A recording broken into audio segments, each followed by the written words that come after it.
Hepinize merhabalar arkadaşlar. Ben Aylin. Bugün sizlerle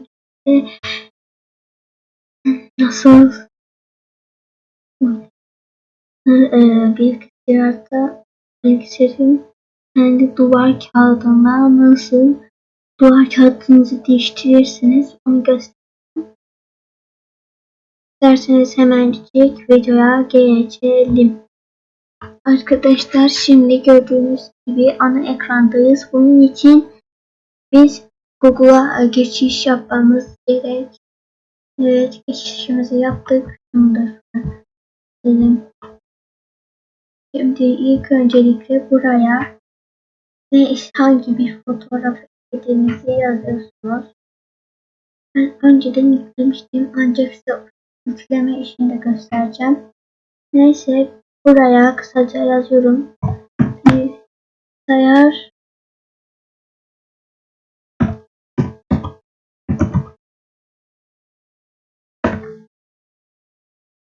C harfi çalış.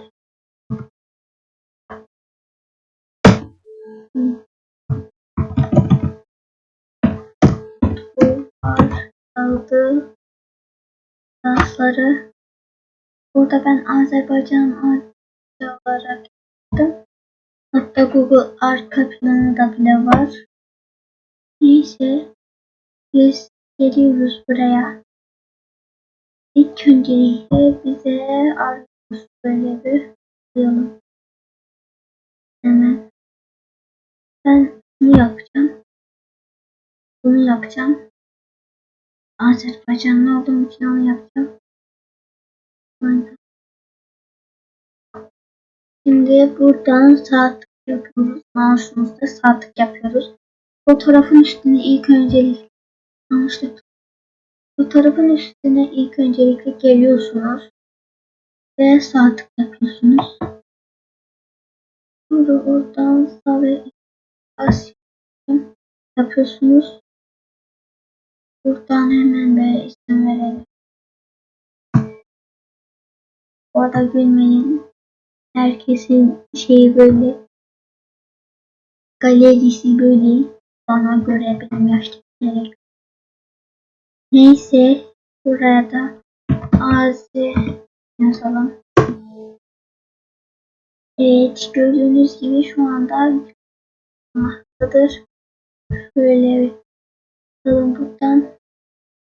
Şimdi ise normal ana sayfaya gidelim. Evet ana yere geldik. Şimdi arkadaşlar sağ tık burada boş bir yere sağ tık yapıyorsunuz. Yaptınız. Bilgisayar Rusça anlatımı isterim.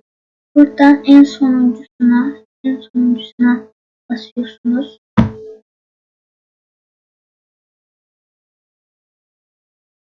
Bastıktan sonra karşınıza bu şekilde bir pencere açılıyor. Buradan buraya tıklıyorsunuz. Tıkladık.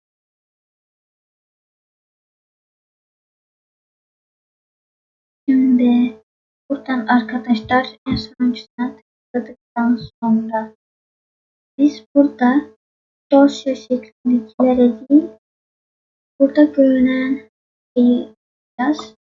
Bakın mesela şu Azerbaycan bayrak. Evet benim yükleğim burada.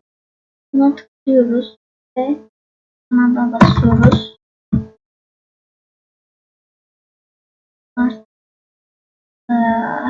Duvar kağıdımız değişmiş. Gördüğünüz gibi bu şekilde. Videoyu beğenmeyi, like atmayı kısaca. Like atmaya, abone olmayı unutmayın. Tarz bilgisayarda videolar çekeceğim.